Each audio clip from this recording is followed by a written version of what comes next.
narito na naman tayo para sa isang napaka-sweet at nakakakilig na love story nila Kalingap Edu at Ate Viancy. Mo ay aking makilala. Para sa pagpapatuloy ng ating love story ay dumayo si Ate Viancy sa ipinapagawang bahay sa kanya. Nakakatuwa nga dahil ang bahay nila ay talagang one of a kind, kaya ngayon naman ay pupuntahan niya ito para malaman kung ano na nga ba ang mga nagbago at progress. Sa kanyang pagpunta doon ay humanga talaga ang buong Kalingap team na naman kay Ate Viancy. Dahil paano ba naman ay sa kanyang pagpunta ay nagbitbit pa siya ng mga kakainin ng mga karpetero. Kahit na hindi naman siya ganun kamay kaya sa buhay, hindi niya nakakalimutan na magbalik talaga para sa ibang tao at tumulong din hanggat kaya niya.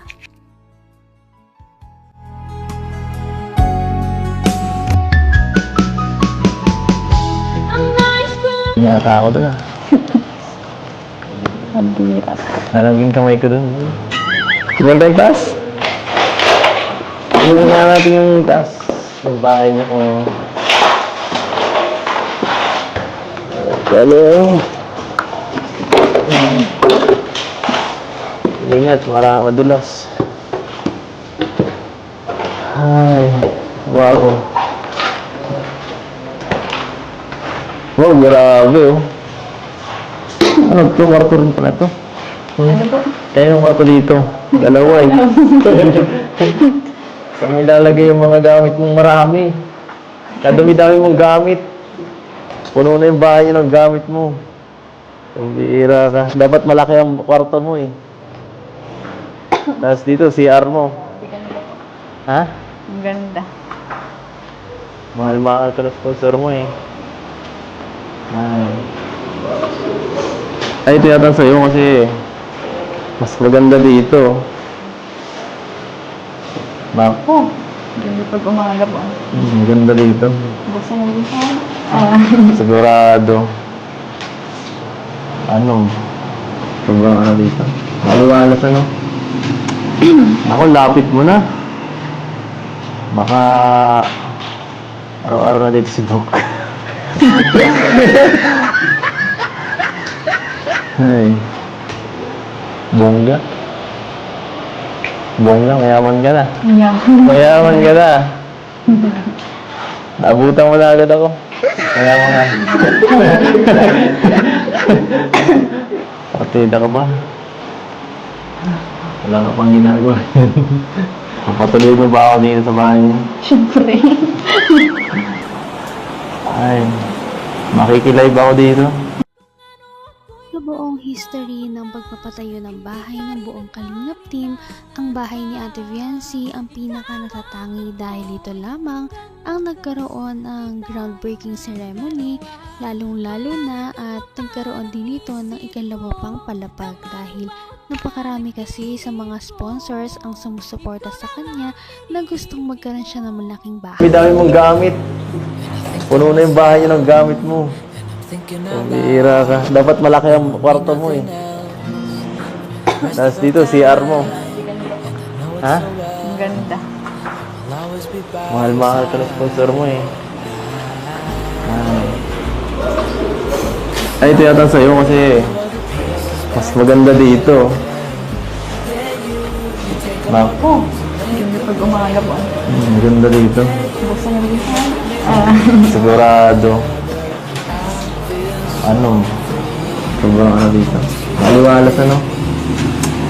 Ako, lapit mo na. Baka araw-araw na dito si Doc. Ay. Bongga. Bongga, mayaman ka na. Mayaman ka na. Nabutan mo na agad ako. Mayaman ka. Partida ka ba? Wala ka pang ginagawa. Papatuloy mo ba ako dito sa bahay niyo? Siyempre. Ay, makikilive ako dito. Paggabi. Araw-araw po. Makikilib ako paggabi. Ay, dito muna ako. Bakit gabi? Siyempre, gabi ako na live.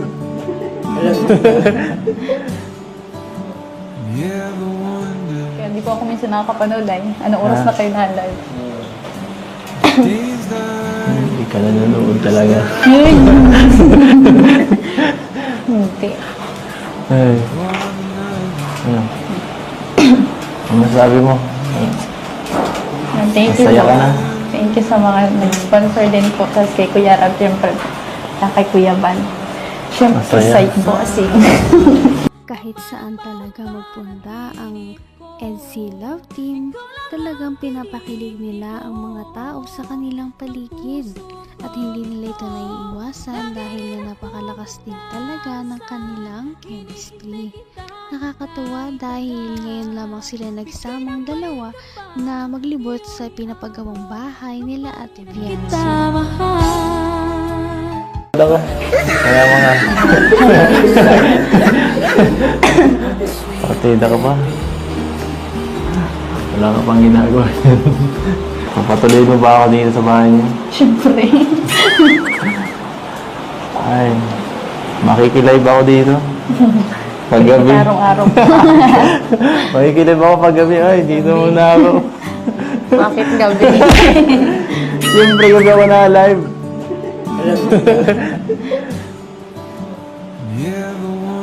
Kaya di po ako minsan nakakapanood ay. Anong oras na kayo na-live? Hindi ka nanonood talaga.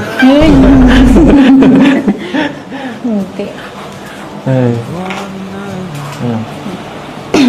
Ano masabi mo? Thank you Masaya po. ka na? Thank you sa mga nag-sponsor din po. Tapos kay Kuya Rab, siyempre. Kay Kuya Van. Siyempre, Masaya. site bossing. Masaya ka na?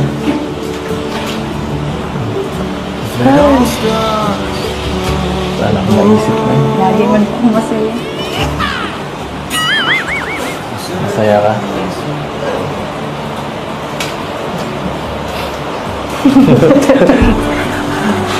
Tudala ako. Cute mo.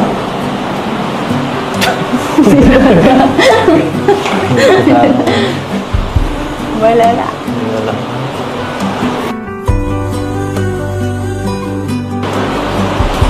Ay. Baka ma-miss mo yung ano.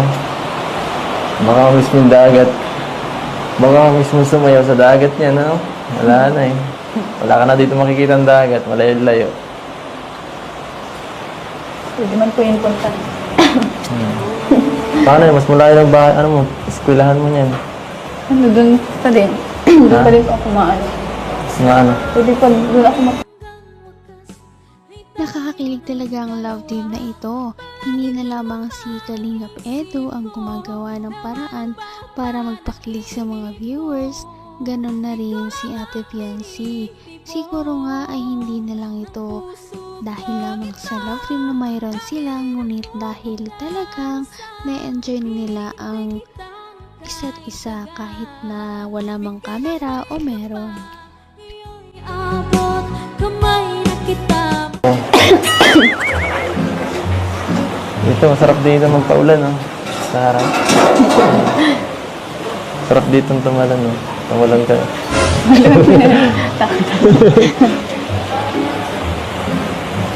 sobrang layo na po sila ate. Malayo.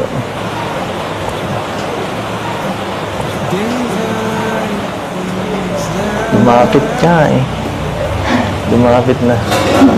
Sobrang lapit na lang sa kaysa sa dati. Dito mo ako tatanawin, halimbawa. Halimbawa, nandiyan ako, dadaan, ano? Tapos, paano mo ko babatiin nun? Pag dumaan ako dyan. Hi! Ganun.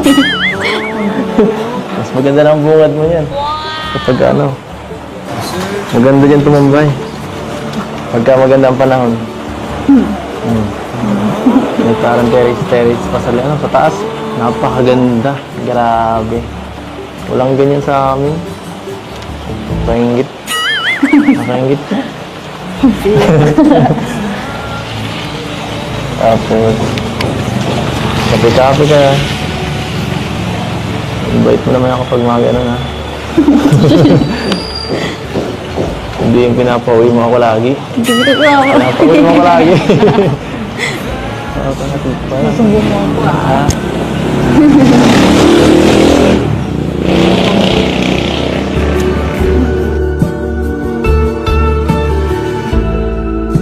And hope we know when it's better Hindi ko to pa talaga akalain na magkakawalan ng ganito kalaking bahay. Huh?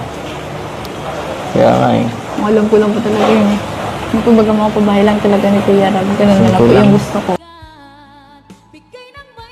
Sana nga ay makalipat na si Ate Fiancé at ang kanyang pamilya sa kanilang bagong bahay.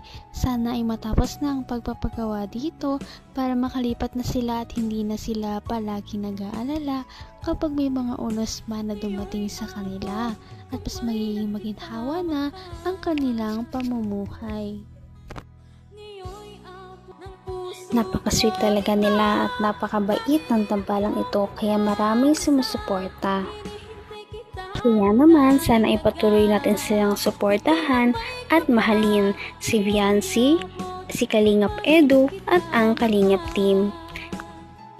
Yun lamang at maraming salamat sa panonood. Abangan natin kung magkakatuluyan ba talaga si Kalingap Edu at Fiancé. Hanggang sa muli! Bye! Ngayon'y abot